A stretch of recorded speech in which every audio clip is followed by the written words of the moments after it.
हो, काय नेमकं आज आंदोलन होणार आहे? कशी दिशा ठरणार आहे? आणि आम्ही आता शांततेचा मार्गाचा टप्पा संपलेला आहे.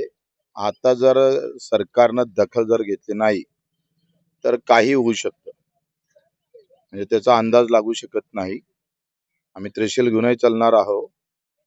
या सगळ्या संदर्भात अजूनही 4 वाजेपर्यंत सरकारला आमचं वेळ आहे. 4 नंतर आम्ही काहीही करू शकतो. कुठल्याही स्तरावर जाऊ शकतो. भाऊ, जिल्हा पातळीवरच्या ज्या समस्या होत्या, बहुतांश समस्या सुटलेल्या आहेत. आता शासन स्तरावर नेमके काय मागणी आहे? शासन स्तरावरच्या कर्जमाफीच्या संदर्भात रेग्युलर कर्जदार आहेत त्याचा विषय आहे. दुसरा पेरणी ते कापणीपर्यंतचा विषय आहे. खास करून मेळघाटमध्ये जर त्याची सुरुवात केली तर प्रचंड ताकद मेळघाटातल्या लोकांना तिथे भेटेल. त्यांचं आर्थिक उत्पन्न वाढण्याची ताकद त्या मागे आहे. जलसंधारणचे कामं म्हणजे प्रत्येक नाल्यावर आणि नदीवर तर पाणी वळवण्याचं काम जर झालं तर प्रचंड कायमची पाण्याची समस्या सोडू शकतोय. इथल्या शिक्षणाच्या संदर्भातला विषय आहे. चुरणीच्या ग्रामीण रुग्णालयाच्या संदर्भातला विषय आहे. त्याचं अपडेट म्हणजे शनिवर्धित करणं गरजेचं आहे. चुरणी तालुक्याचा विषय असणार. तर सगळ्या ज्या महत्वाच्या विषय घेऊन MRGS मध्ये काही बदल करणं गरजेचं आहे. सेमाडोला 3 बसेस ठेवून त्या आजूबाजूच्या गावाला कसं कव्हर करता येईल वाहतुकीसाठी, ह्या सगळ्या विषय घेऊन आणि रायगडच्या आंदोलनानंतर जे मुख्यमंत्र्यांना बैठक घेतली होती त्याच्यातले काही दिव्यांगाचे विषय होते ते सगळे आज चर्चा आम्ही करणार आहोत. आंदोलनाचा आज 9वा दिवस आहे.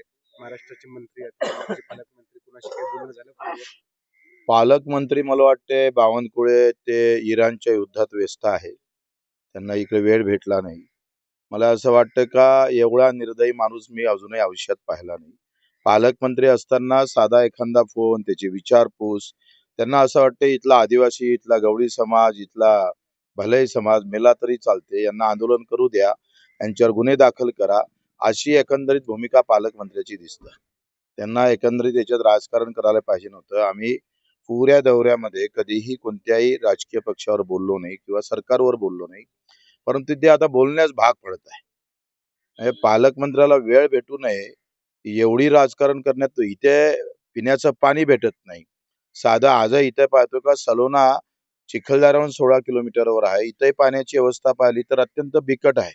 आणि अशा पालकमंत्री फक्त राजकारण करत असेल, इथले MP ची वाळू रेती जे येतं ते झिरो रॉयल्टीवर येतं आणि महाराष्ट्र त्याच्यावर रॉयल्टी लावतोय.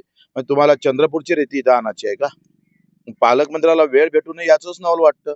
त्यांना असं वाटतं का मेळघाटवाले मेले का जिवंत राहिले का? अरे त्यांनी तुम्हाला 1,40,000 मतं देऊन निवडून दिलाय तुमचा आमदार. लाज वाटायला पाहिजे ना थोडी तरी.